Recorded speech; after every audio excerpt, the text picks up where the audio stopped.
right. Right. What's going on, folks? Welcome back to Something About Web3. My name is Dan. I'm here with Kazuaki. Hello. I'm still drinking my coffee. I think this is episode 10. I could be wrong, Nice. but I think it is. Yeah. So Very nice. happy anniversary to us. Our 10th episode. Oh yeah. Got a lot of cool stuff to talk about today. We're going to be talking about video games. Diablo mobile game finally came out. Hmm. There is a reported Telegram hacker who's going to expose all of crypto. Also, the Ropsten test net achieved proof of stake ETH 2.0 switchover. Optimism screws up again, and why do Zoomers hate crypto? So stay tuned for all of that. That's a good way to start the show. Kind of talk about Oh yeah. the table of contents, what we're going to talk about today. How's it going, Kazuaki? How have you been? You making any good trades? Not really recently. Not in this. What about you? No, no. I mean, it's return of Bart season. Do you Oh know yeah. about that meme, Bart? Uh, You know the Simpsons yeah, Bart. cartoon. So Hmm. Bart, his hair is like what his head looks like is it goes up and then it's got all these spikes Oh and then it goes yeah, back down the outline of his head. yeah. So people say it's Bart season because that's what the charts look like. Oh Um, yeah. Go up and down. yeah, yeah. I think it's kind of sign that the markets are being that there aren't a lot of trades happening in the markets. Um, Volume is low, and the number of traders is low. Maybe more Hmm. importantly, and so you get these big moves up and down when institutional money and treasuries and DAOs start moving funds around. Yeah. Um, and so I think it's really difficult to trade when you're going kind of sideways and doing these massive swings back and forth That's within true. the channel. So, but that being said, everything's looking like so juicy. I'm starting to get tempted to get back in because I've been in stable coins for a while, and I Oh, saw that's like, good. yeah, yeah. I mean, I don't understand, like, although I think there are still some sellers left because I've been seeing a lot of people tweeting about how like treasuries and especially like protocol owned liquidity type treasuries or like dev shops and protocols that did token launches or NFT sales or whatever are like still holding on to their ETH. Mm. And it's like that's not good because they're gonna have to sell to pay Right. the salaries of their teams. And so that's a lot of additional selling pressure. Also, in terms of altcoins and shit coins, like VCs that got in, kind of a year ago, when things were looking nice, are getting ready to dump because their tokens are about to unlock, right? Oh yeah. So that's pretty scary. Um, but like some stuff that I had my eye on, like Curve, um, is almost at $1, you know? Mm. And I think to myself, this is not financial advice, but I think to myself, is Curve going to go anywhere? Like Curve is going to be around for a while, right? So Yeah. Yeah. I could easily see it going back to $5. Um, that's a pretty nice 400% Right. increase. Um, so you know, maybe other people are starting to feel tempted too. But I've been like holding off, and I'm still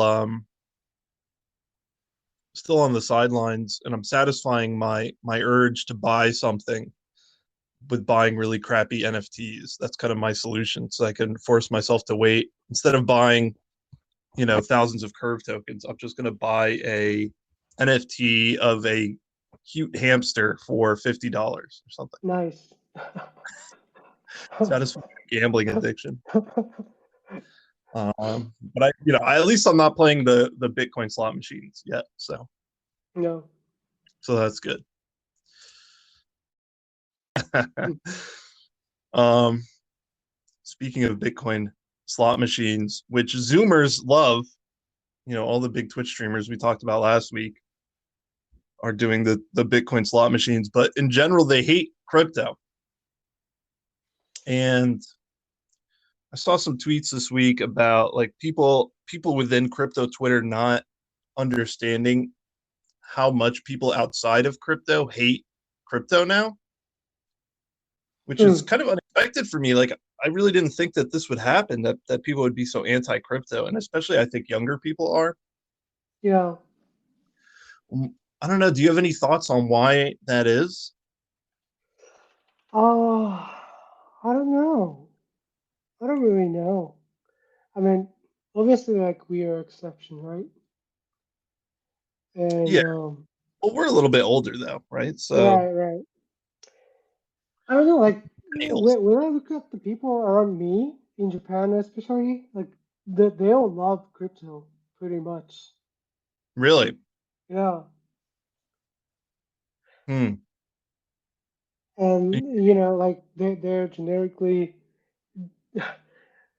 have no trust for the government or financial institutions and all kinds of stuff. Yeah. Huh. That's really interesting because I Yeah. feel like in America, it's the same way. Like there isn't a lot of trust of Hmm. financial institutions, but actually, I maybe that's not true. Actually, I think in America, people do, especially younger people, they don't maybe they don't realize yet like how corrupt everything is and Right.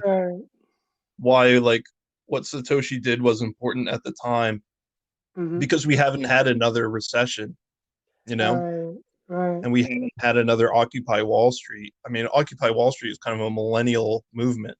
Yeah. Yeah. And so Zoomers haven't had that yet. Maybe they will Yeah. because we're Yeah. about to enter this recession. Hmm. And there hasn't been a lot of fallout yet. Just some of the earliest dominoes are falling in terms of FANG companies Right. doing layoffs and things like that. So I guess we'll have to wait and see if they catch on. But right now, I could have. Well, there's this big push, I think, with younger people that like socialism might be the Hmm. answer. Oh You yeah. know? That's so true. Yeah, and maybe when I was younger, I kind of felt the same thing, like when I Yeah. was in high school or whatever. And they say, a young person who's not liberal has no heart, but an old person who's not conservative has no brain. And so in that way, it makes sense that they're exploring these ideas and things like that. But there are a lot of influencers and things like Yeah. Hassan on Twitch and people like that who are pretty far left. Hmm. But I don't know if they realize, and this is quite political, but I don't know if they realize that communism is not going to be. You're not going to get rid of the banks, and you're not going to get rid of the government. You're just going to give them more power. That's so true. Yeah. Um, which is quite dangerous, and they're not going to give a crap about any little people whatsoever. So Hmm. I think in crypto, like people really do care about little people.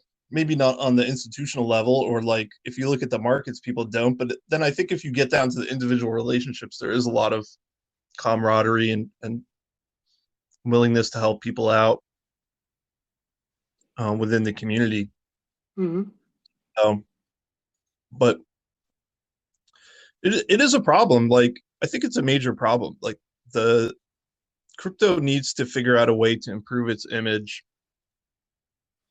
and it's going to be an uphill battle because we're going to see more and more established interests start to fight back, you know, and there isn't a coordinated, centralized group really at this time that's fighting on the side of crypto. I mean, there are small lobbying groups and things like that, but you know, actually, I didn't mention this in the show notes, but some draft legislation for like a U.S. crypto regulation bill something came out. I don't know if you saw that. It's like several mm, pages.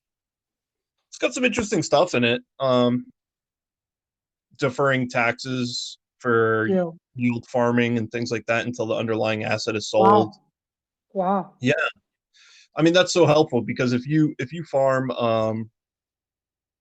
some terrible yield boosting vampire attack shitcoin Mm-hmm. that's worth $1 and you're farming it, by the time you go to cash out it's worth a penny. But then right now with the way the regulation is, you owe taxes on it when it's worth $1, Mm, and so you can lose money yield farming due to taxes, right, if you you don't know, sell fast enough. mm-hmm. So this would change that. They're also going to regulate some stuff about stable coins. If you're a stable coin issuer, you're going to have to go through some audits and things like that. And I don't agree with everything in the bill, but there's some efforts to regulate it happening right now. Um, but yeah, I mean, other than that, and there's a couple of political people who I think are somewhat smart on it. Um, it just seems like everyone's coming for crypto. It kind of reminds me, like us millennials will talk negatively about boomers Mm, because they kind of made their money when times were good yeah, in the 80s, and especially in Japan, right? Like the bubble yeah. era, Mm-hmm. everyone made a lot of money. And so as millennials, we were babies or not even born yet at that time. And so we really haven't had a chance for us to make our money Mm-hmm. for crypto. Um, Not every millennial got into crypto though. All right. Just like I'm sure not every boomer got into stocks and everything Mm-hmm. back in the day. But Yeah. is there gonna be something like this for Zoomers? Is there gonna be a moment where they can have generational wealth? I don't know. They're gonna have to figure that out, I think. Someone's gonna have All to right. figure it out. Otherwise they're gonna turn into communists and um do the old four olds bit on us. You know what I mean by that? Four olds. Mm-hmm. It's like Mao Zedong's proclamation to remove the four olds or whatever from Chinese society. Oh, okay. There's like old ways of thought and old something else, and like one of them is like old people basically. And so you had like the revolutionary youth in China Yeah. just go around and start killing the professors and everything, right? Oh, So God, yeah. we don't want that to happen. So we better Mm-hmm. figure something out before some Zoomer on Twitch tells everyone to start killing crypto bros. Oh, God. um, but it kind of brings me to my next topic, which is the Diablo thing, the video game, Mhm. which might seem unrelated, but um, I think it's very much related. And maybe there's something in here with NFTs and video games, although I know Zoomers hate NFTs even more than they hate crypto. Mm. Um, in order to win them over, because these practices by these video game companies are getting insane. Um, but a lot of video game companies, especially I think in Japan, Square, Sony, and other people are starting. Well, they're saying publicly that they're willing to embrace NFTs. Right. Um, but anyway, have you ever played Diablo? I didn't get the chance, but No. I know how Diablo look like. Oh, okay. Yeah. It was very big in America back when I was in Yeah, yeah, college. yeah. People would. I think there is a studio in Orange County in California. Oh, I'm So sure. like Yeah. yeah, so like some old friend who works at the Diablo. Oh, No, no, okay. Cool. Blizzard. Blizzard, right? Blizzard. Yeah. Yeah. Um, And we got to talk about Blizzard too, because they've been in a lot of trouble. Yeah. Um, but yeah, when I was well, here I'll go on a couple interesting tangents here.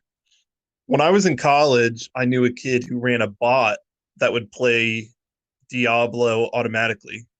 Mm, I think it was Diablo 2.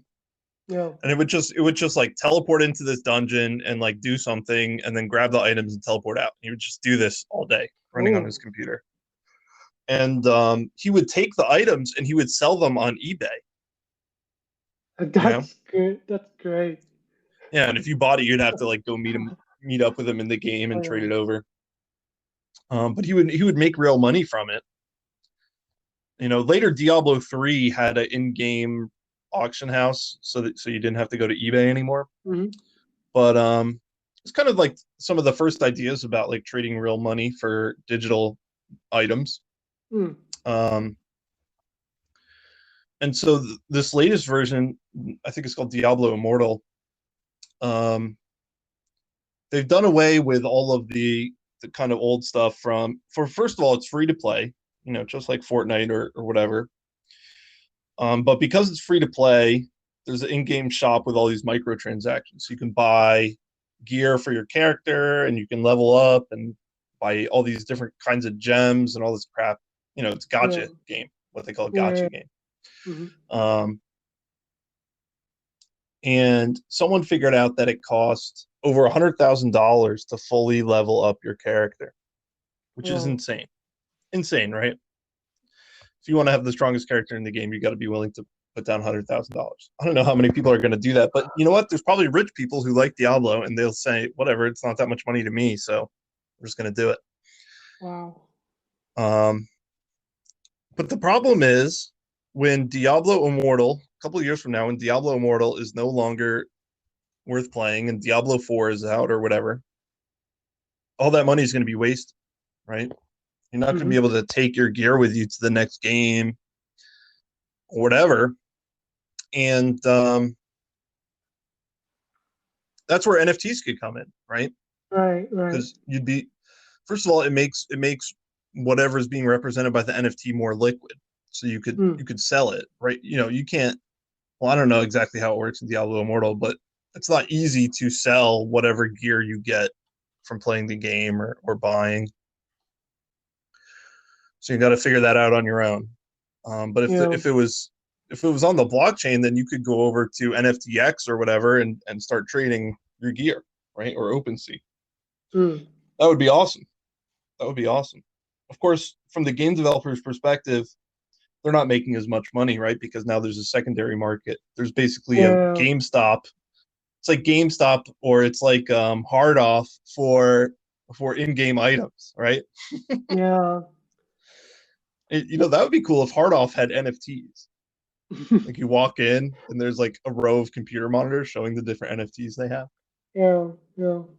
That would be sick. Someone, if anyone's listening from the hard off company, hit us up. Um, I like that store. If you're not aware, if you're listening to this and you haven't been to Japan, Hard Off is like a used Oh goods yeah. store, and they I have all love that. kinds of stuff. Yeah. Yeah, um, kind of like a pawn shop. Not really. I don't know. Hmm. It's like I Hmm. don't know. They don't really have anything like that in the U.S. A Really? used goods store. I don't think so. I It's mean, there's like like right. Not like hard off, but like Salvation, you know what I mean? Or Goodwills.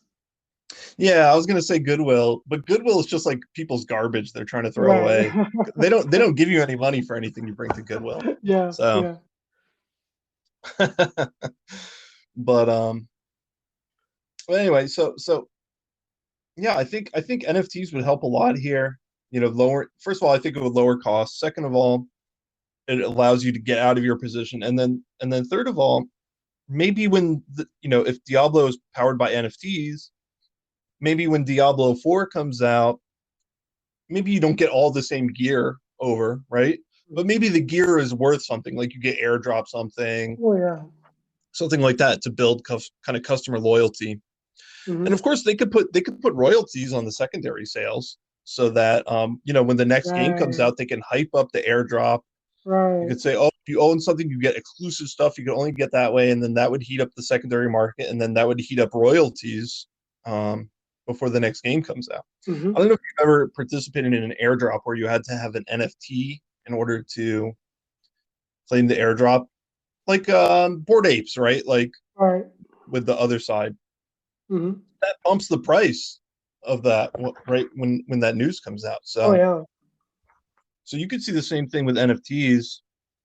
Um, so I think there's a lot of cool stuff you could do, and maybe the, I would say going back to the original point about Zoomers really hate this sort of predatory pricing models, pseudo gambling, loot boxes, gotcha games.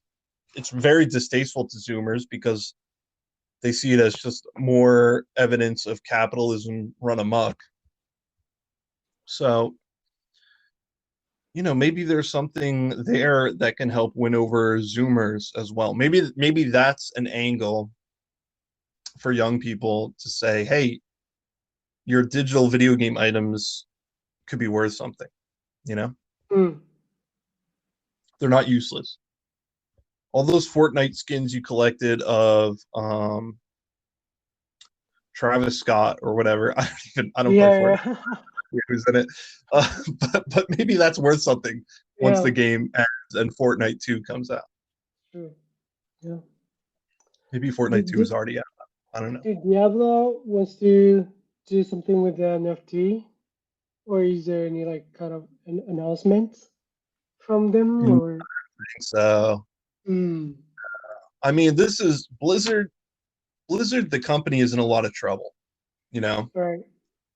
So I think they had to do something like this in order to bolster the company's finances or whatever. They're being sued by several people, and then also they're fighting some criminal type case or Right. law from the state of California for sexual harassment. Sexual harassment at this Mm. company apparently has gone unchecked for a long time. The CEO stepped down.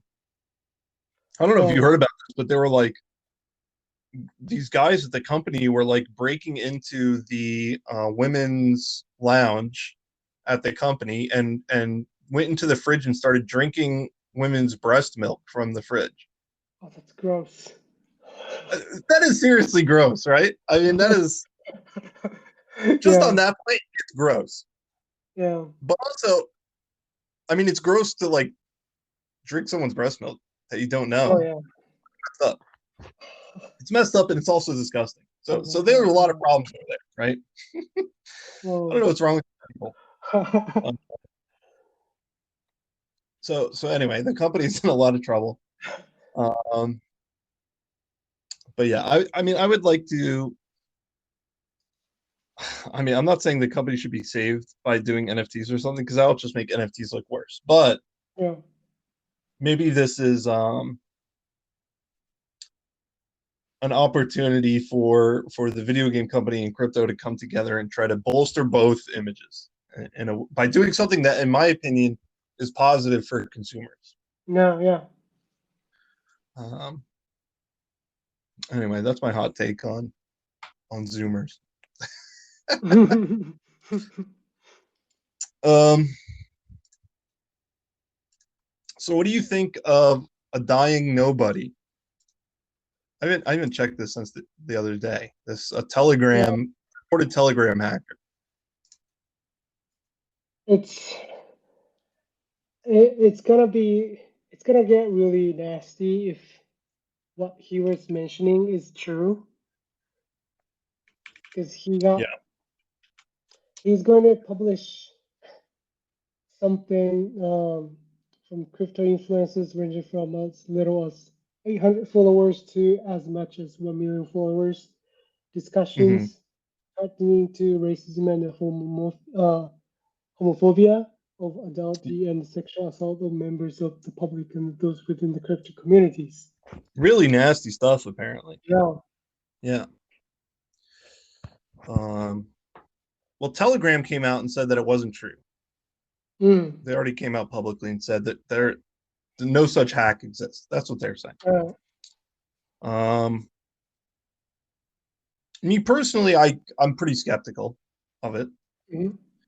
They also in their Twitter account they posted an Ethereum address, right? Right. Obviously soliciting donations or whatever.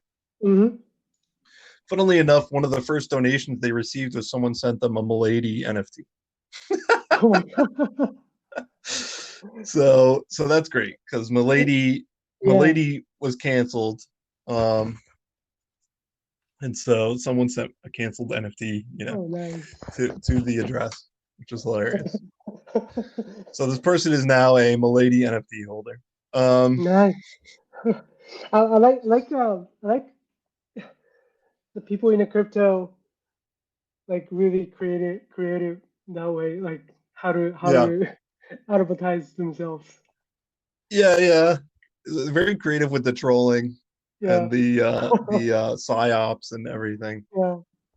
Um, so, but I would here's what I'll say: having been in crypto for a long time, well, not a super long time, but long enough. I remember Namecoin and things. Okay. There are a lot of nasty people in crypto. That's true. That's 100% true. And some of these group chats and discords and telegrams and stuff, people are saying nasty stuff. They are saying Yeah. homophobic stuff. They are saying sexist stuff. Um, I mean, there's people tend to be more anon in crypto, and so Hmm. because of that, I think people feel like they can say this stuff. So Yeah. I'm not, I don't doubt that that content exists. I don't know about all the allegations because some of the Hmm. allegations are pretty wild, sexual assault and things like that. I mean, I'm sure that's happened as well, unfortunately. But Hmm. who knows what's in these? Do these people go on Telegram and talk about it after? I have no idea. I haven't seen anything like that.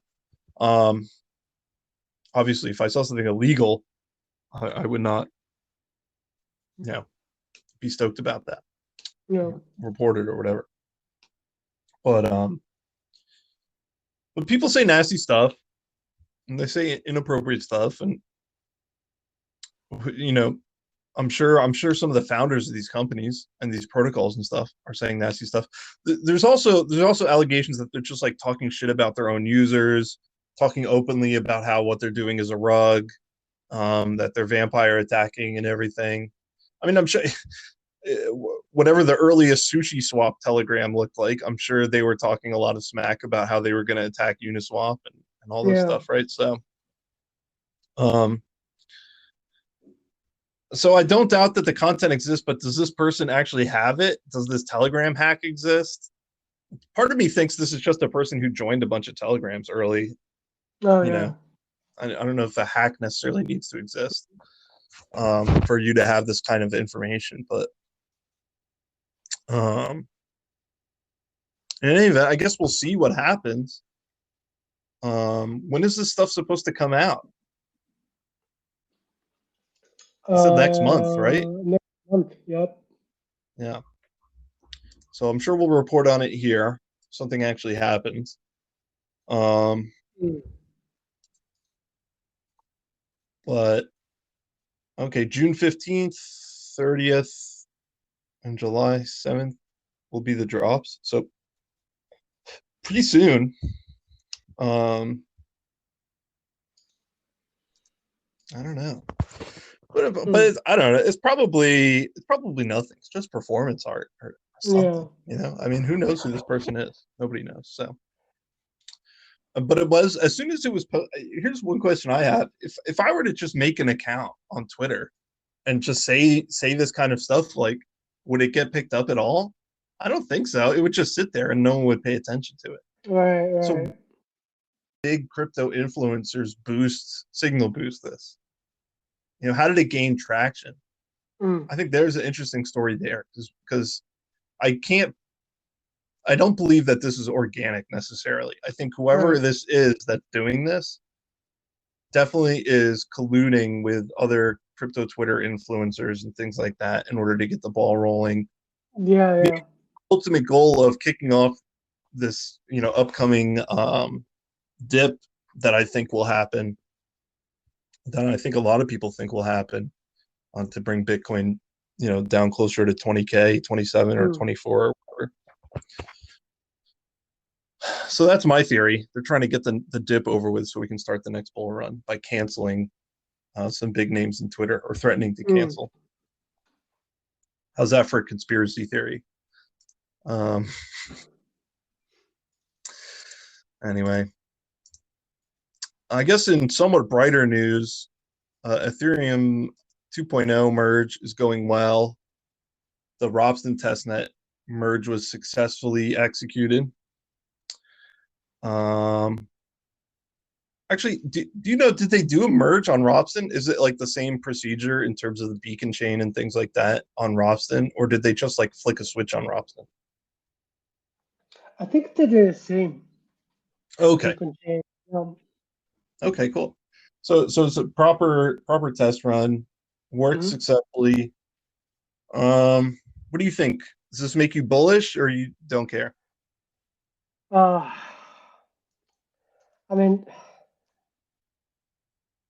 like switching successfully succeeded, obviously, but I'm not really sure.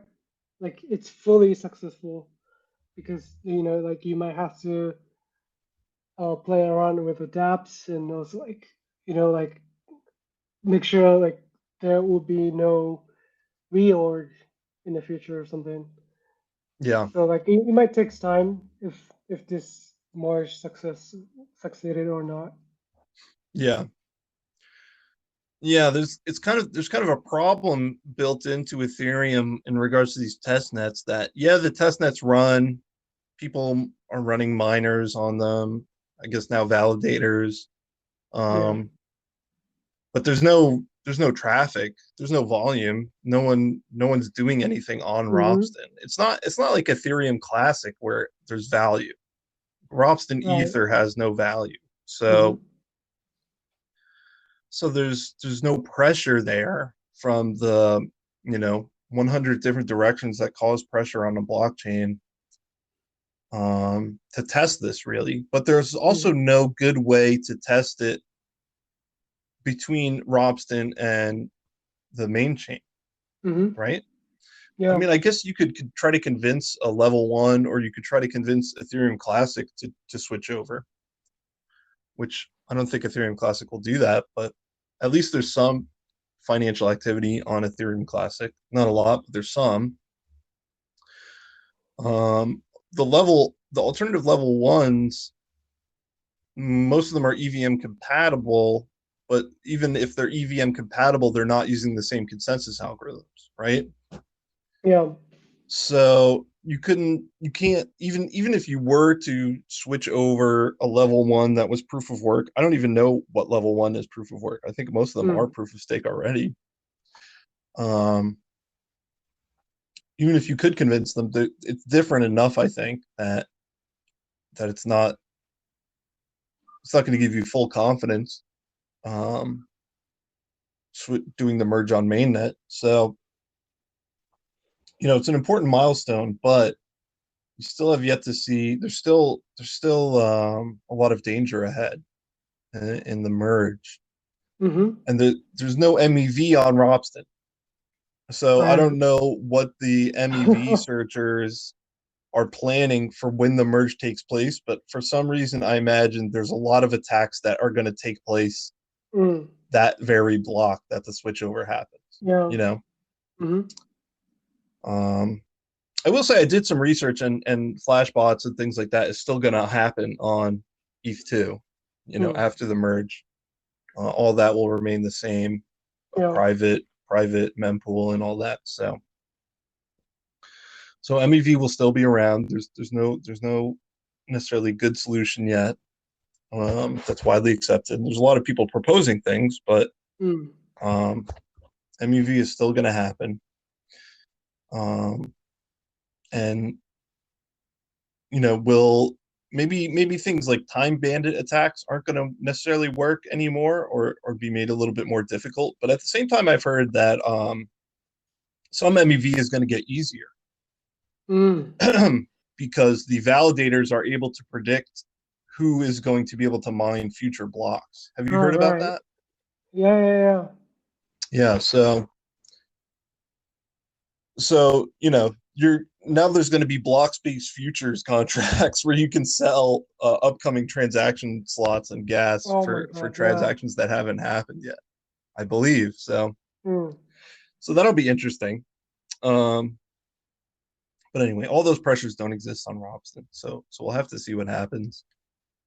Um, what is Here's a random question. What is the significance of the panda? That's what I was gonna ask. Oh, yeah, I don't Uh, know. I mean, I saw all the cute memes, and I guess the official mascot for ETH 2.0 is some kind of panda. yeah, Um, but I don't know why. I don't know either. It's Is that cute a though. code name or? It must be. Um,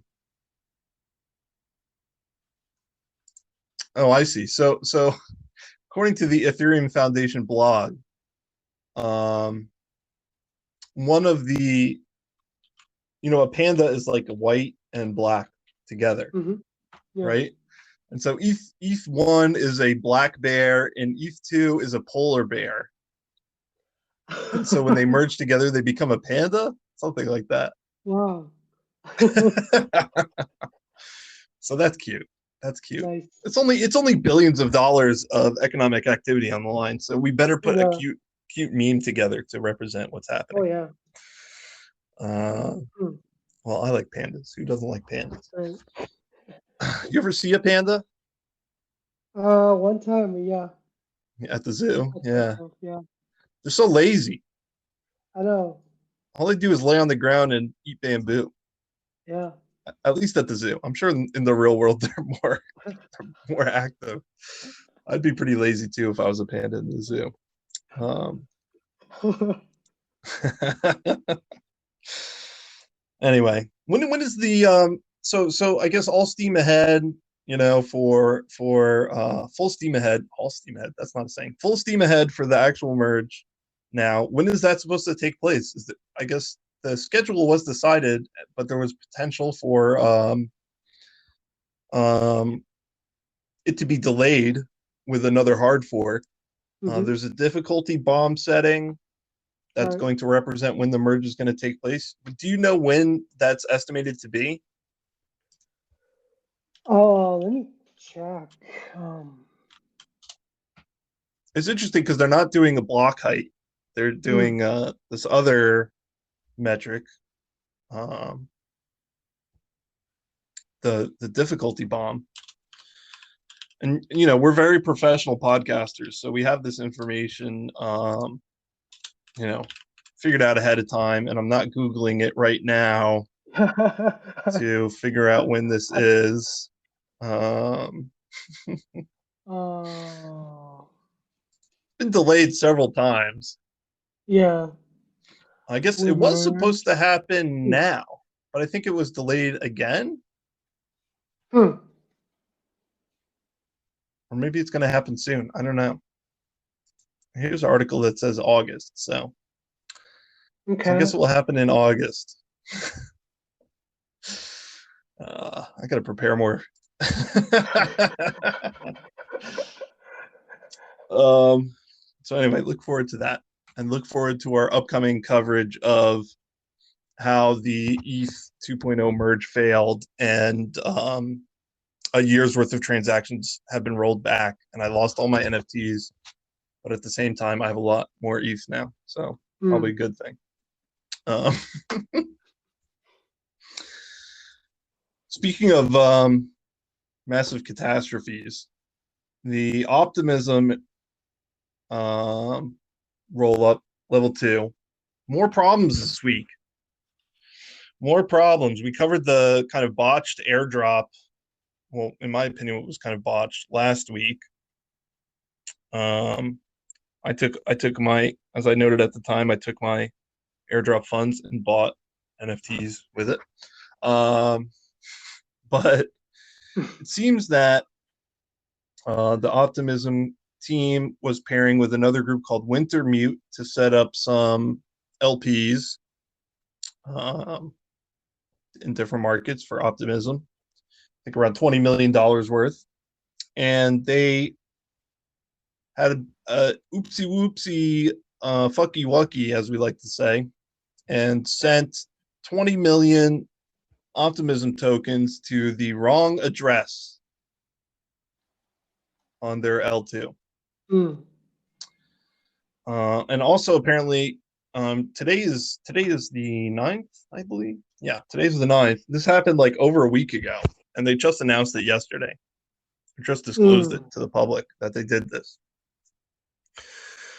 Um, Basically, it's my understanding what happened was they had sent 2 test transactions to make sure that it was the right address. The group Wintermute that is working with them to set up this LP confirmed that it was indeed the correct address.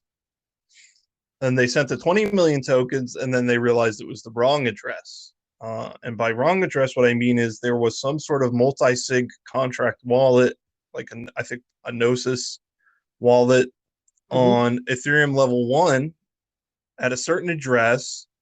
And for whatever reason, the people involved did not realize that because this is a contract wallet and not an externally owned account, that they did not have access to that same address on the L2, like you would with MetaMask or something like that, right? Because they hadn't deployed that contract on the L2 Right. yet.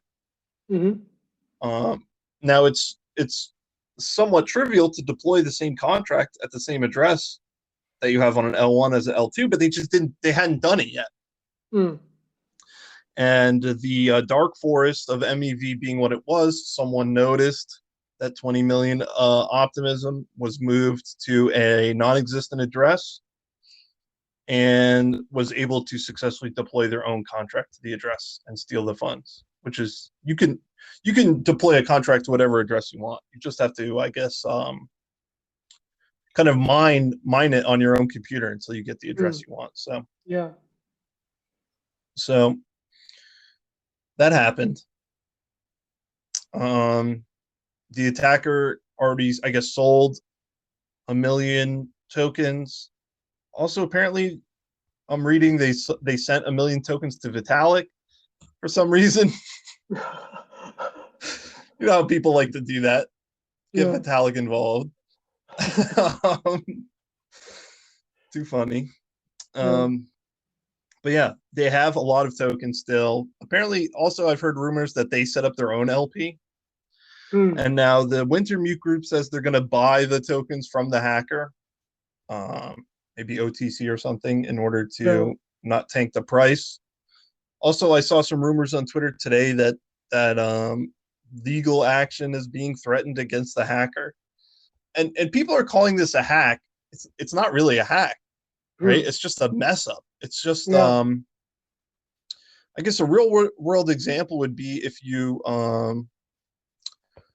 put your valuables in the wrong safe deposit box, someone else's safe deposit box, or you put them in a safe deposit box at the bank that wasn't owned by anyone, and then someone came and opened an account and got that safe deposit box. So not much of a hack, really, just a big mess up. Right. Mm-hmm. I think it's quite interesting that the MEV searchers are already searching optimism that hard for that kind of long tail Oh yeah. thing, because how often does that happen? Get sent to an address that doesn't exist. Mm-hmm. Yeah.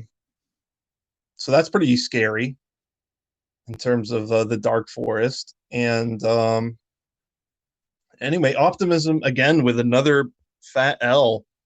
They're not doing that well in terms of their launch. Right. What's going on here? Is this some sort of psyop? How could? Well, once again, I'll say I've worked in crypto for a long time, and there are a lot of stupid people who mess up a lot of things in crypto.